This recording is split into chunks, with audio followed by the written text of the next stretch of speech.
Richard Curtis and Will Self on Hoffman and heroin.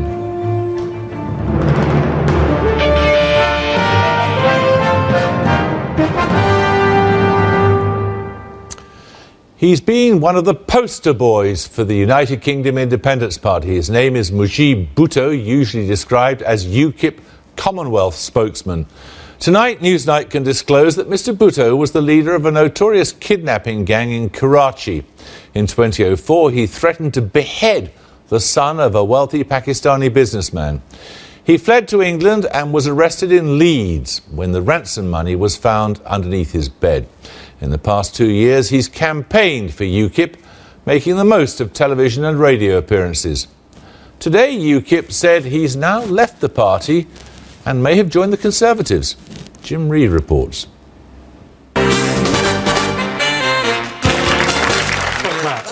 In the media, he's been very much the young Asian face of UKIP.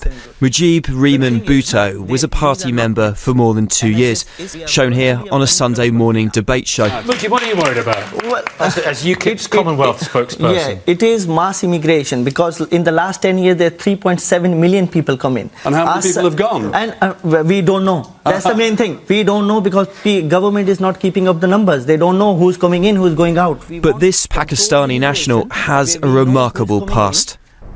Newsnights found out Mujib Bhutto came to this country in 2004, not to work or visit relatives, but to collect a bag full of cash from this car park in central Manchester. It's a story of blackmail, imprisonment and death threats, and it starts thousands of miles away in the Sindh region of Pakistan. In a wealthy neighbourhood of Karachi, a gang of armed men stopped a car carrying the son of a well-known businessman. He was bundled away at gunpoint and held in a house in the city for 2 months. 5 days after the kidnapping, Mujib Bhutto flew to England. He then negotiated a ransom to be dropped off at the Arndale Centre in Manchester. There were threats of violence and torture. He claimed to be the boss of the gang, at one point saying he would have the victim's head cut off and sent back to his father. The two interesting things were, one, that the city of Manchester was involved in this, which is about 5,000 miles away from Pakistan. So it is a lot of work for someone to come down to Manchester, then arrange for their ransom to be paid here and all that. And the other interesting thing was that everybody connected with the gang, everybody, and this was a fairly big gang apparently, seems to have been found out and apprehended and punished, which regrettably does not always happen. The £56,000 ransom was found hidden underneath Bhutto's bed at a house here in Leeds where he was staying at the time. He later admitted conspiracy to blackmail and was given a 7-year sentence to be served in a British jail. The judge at Manchester Crown Court said he should be deported to Pakistan, but he claims political asylum, so that never happened. Just a few months after he was released, it appears Mujib Bhutto joined the Conservative Party. A few years later, he defected to UKIP. Since 2011, he has hosted conferences and last autumn organised a trip for Nigel Farage to 2 mosques in Leeds and Bradford. Over the past year, he's been on and off the airwaves, arguing strongly against unrestricted immigration.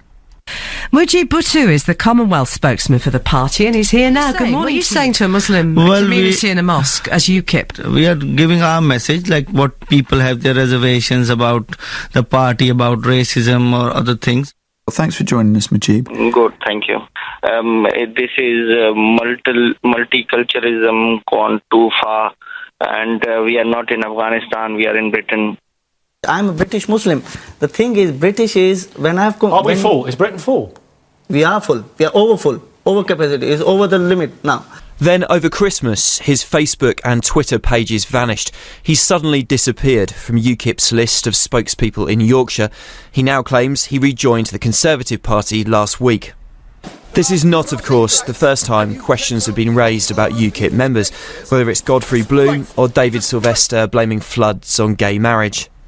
If you don't have any discipline as a political party, and if you don't have tight screening of candidates, you are perpetually going to be in trouble. And without party discipline, a revolt against the mainstream parties will be doomed to fail before it's even got going. Despite that guilty plea, Mujib Bhutto now claims he was the victim of a political rivalry, as his father was well connected in Pakistan. The rest of the gang were caught in Karachi and given the death penalty. He says he had to take a jail sentence here to avoid that possibility. He claims his case has now been thrown out by the Supreme Court in Pakistan, but the agency which handles kidnapping cases there has told Newsnight he is still a wanted man. Well, my understanding is that As of last month, Mr Bhutto may no longer be an active member of UKIP. Nevertheless, this is perhaps the strongest example yet that Nigel Farage may have some way to go in his drive to clean up and professionalise the party. Well, we asked UKIP whether they'd come on to Newsnight tonight to talk about their erstwhile Commonwealth spokesman, but they declined. Instead, they told us Mr Bhutto joined UKIP from the Conservative Party less than a year ago, when we recently became aware of possible issues relating to his past and raised the matter with him. He resigned his membership. We understand he's since been invited to rejoin the Conservatives and may indeed have done so.